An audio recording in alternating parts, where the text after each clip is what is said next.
दोस्तों, कई सारी कूलर मोटर या फिर बुल्ट की मोटर हो या फिर सीलिंग फ़ैन मोटर हो, इनमें एक बहुत ही कॉमन प्रॉब्लम देखी जाती है कि हमारे पास कोई कस्टमर मोटर लेके आया और वो आवाज़ कर रही थी और हमने उसमें क्या कर दिया दोस्तों, मान लीजिए कूलर की मोटर थी तो हमने उसकी शाफ्ट को बदल दिया और उसके जो बुश है हमने उसमें नए बुश भी डाल दिए, जो कि बहुत अच्छे से टाइट बुश थे, हमने लगा दिया।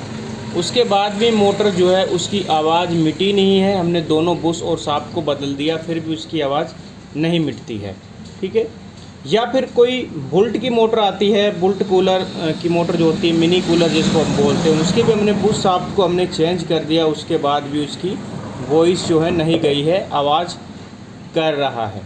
या फिर सीलिंग फ़ैन आता है, सीलिंग फ़ैन में भी हम दोनों बेरिंग बदल देते हैं, या शाफ्ट कटी है तो शाफ्ट को भी हम बदल देते हैं, लेकिन फिर भी कई बार वो हल्की आवाज़ें करता है। इनके पीछे दोस्तों क्या प्रॉब्लम है, क्यों होता है, वह सब पूरी डिटेल के साथ आपको इस वीडियो में मैं आपको बताऊंगा।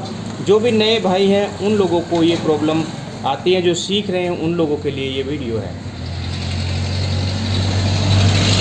दोस्तों देखिए, कई बार क्या होता है कि हमारे पास कोई कूलर की मोटर आ गई है, कोई कूलर की मोटर आ गई है, मिनी कूलर है या कोई बड़ा कूलर है, मान लीजिए वो बुश के अंदर है, बुश शाफ्ट उसके अंदर डले हुए हैं, ओके, बुश वाली है।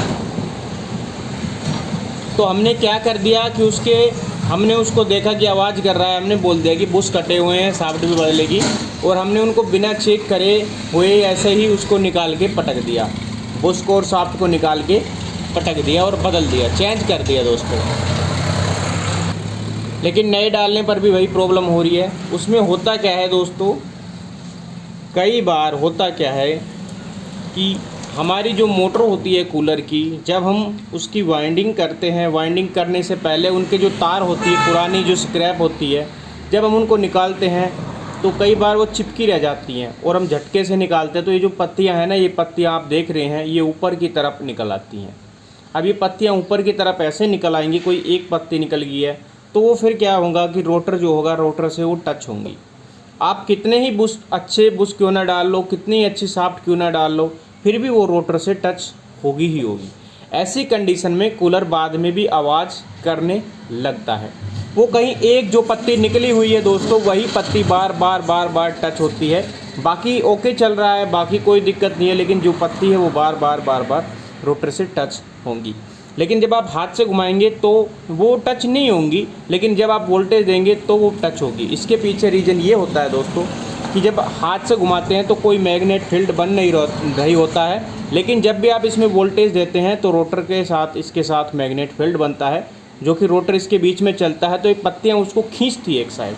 अब पत्तियाँ इसको खींच के चलती है, कभी इधर तो कभी इधर, कभी इधर कभी इधर, ऐसे खींच के चलती है।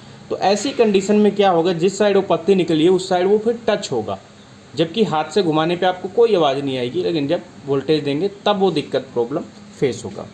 तो ऐसी कंडीशन में आपने बुश शाफ्ट बदल दिए फिर भी आवाज़ नहीं जा रही है, तो आपको क्या कर देना है, आपको ये देखना है कि रोटर पे कोई लाइन तो नहीं आ रही, कोई लाइन बन रही है ऐसे, तो उसका मतलब है कोई पत्ती इससे टच हो रही है। तो आप इन पत्ती को प्लास की मदद से जैसे भी इसको नीचे की तरफ धकेल दे, दबा दे, तो ये प्रॉब्लम दूर हो जाती है।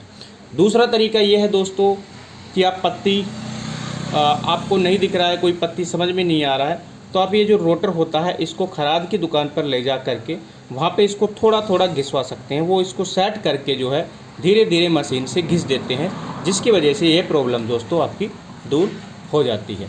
यह आपकी चाहे बुल्ट की मोटर हो या बेरिंग वाली मोटर हो, कोई भी मोटर हो, सभी के साथ ये काम आप कर सकते हैं। अगर बुश शाफ्ट या बेरिंग बदलने के बाद भी ये प्रॉब्लम बनी रहे तो ये काम आप कर सकते हैं। तो ये चीज़ तो हो गई दोस्तों कूलर की। जब भी कूलर की मोटर आए तो एक चीज़ आप पहले देख लें, चेक कर लें कि बुश वास्तव में कटे हैं नहीं कटे हैं, शाफ्ट कटी है नहीं कटी है, वो चीज़ आप अच्छे से देख लें। अगर बुश ओके है, सिर्फ शाफ्ट की प्रॉब्लम, तो आप शाफ्ट भी बदल सकते हैं। कई बार शाफ्ट ओके होती है, सिर्फ बुश की प्रॉब्लम होती है, ऐसी कंडीशन में सिर्फ बुश भी बदल सकते हैं। दूसरी प्रॉब्लम होती है दोस्तों सीलिंग फ़ैन की। सीलिंग फ़ैन में क्या होता है, देखिए दोस्तों, सीलिंग फ़ैन की बात कर लेते हैं। सीलिंग फ़ैन कोई कस्टमर हमारे पास लेकर आया, जो कि जला हुआ था, हमने उसको हाथ से घुमा के देख रहे हैं, मक्खन चल रहा है। देख रहे हैं कि थोड़ा बेरिंग का प्रॉब्लम हो सकता है, वैसे मक्खन चल रहा है, कहीं भी कोई टच वच नहीं हो रहा, कोई प्रॉब्लम नहीं हो रही है। लेकिन हमने उसकी वाइंडिंग करके उसको फिट कर रहे हैं, तो वो ऐसे एक बार तो घूमता है फिर अटक जाता है, फिर उसको टाइट से घुमाना पड़ता है, फिर एक बार घूमता है फिर अटक जाता है दोस्तों। या फिर हम उसके बेरिंग वेरिंग बदल देते हैं, शाफ्ट की प्रॉब्लम भी होती है तो वो भी कर देते हैं, बदल देते हैं पूरी शाफ्ट को, फिर भी वो अटक रहा है। इसका मतलब होता है कि इसकी जो पत्तियां हैं ये उखड़ गई हैं। ये जो पत्तियां होती हैं दोस्तों बाहर निकल आती हैं, ठीक है। ये पत्तियां बाहर की तरफ आ जाती हैं कई बार, और ये आती तब है जब इसके हम तारों को निकाल रहे होते हैं। तो जब भी इसके तारों को निकाले तो मैं जब इसको निकालता हूँ तो ग्राइंडर की मदद से निकालता हूँ। तो ग्राइंडर से क्या होता है कि ऊपर के ऊपर कॉइलें कट जाती हैं और आराम से वो निकल जाती हैं, पत्तियाँ ख़राब नहीं होती है, वरना ये पत्तियाँ जो है उखड़ जाती हैं। ये उखड़ने से ऊपर की तरफ आ जाती है, और इनके बीच में जो है रोटर और स्टेटर ये जो होते हैं ये, ठीक है, रोटर के और स्टेटर के बीच में जो है दोस्तों ये गैप जो होता है बहुत ही कम होता है। आप देख सकते हैं एक बाल जितना गैप है, पूरा बहुत ही कम गैप होता है। मैं हिला के आपको दिखा रहा हूँ, देख सकते हैं बहुत ही कम गैप है। अगर इस गैप के अंदर भी एक पत्ती अगर बाहर की तरफ आ गई तो इस गैप ख़त्म हो जाएगी और वहाँ से मोटर पूरा पंखा जो है जाम हो जाएगा। तो ये बिल्कुल ऐसे होता है और बिल्कुल इसके बीचों बीच चलता है दोस्तों। तो इसकी कोई एक पत्ती अगर इधर आ जाती है तो प्रॉब्लम क्रिएट होगी, पंखा टच होके चलेगा, आप बेरिंग बदलो, शाफ्ट बदलो, कुछ भी करो, आवाज़ आएगी। अगर पत्ती थोड़ी सी ज़्यादा बाहर निकल गई तो पंखा जाम हो जाएगा, फिर वो हाथ से घुमाने पर भी नहीं घूमेगा, ये चीज़ ध्यान रखिएगा। ऐसी कंडीशन में वाइंडिंग जो होती है, वाइंडिंग को बचा के जो पत्तियाँ होती हैं इसको प्लायर्स की मदद से या जो भी है आपके पास उस पर चोट मार करके हल्का हल्का इसको दबा सकते हैं, ठीक है।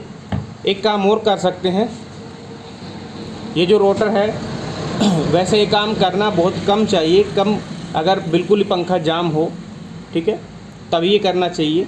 अगर पंखा पत्तियों को दबाने से भी काम बन नहीं रहा है, फिर भी टच हो रहा है, तो ये जो है इसका रोटर जो है इसको घिस सकते हैं। इसको अंदर की तरफ से रेग मार्ग लेकर के इसको धीरे धीरे बराबर बराबर घिस सकते हैं, ऐसे रेग मार्ग से इसको कंप्लीट घिस सकते हैं, तो ये प्रॉब्लम सोल्व हो जाएगी।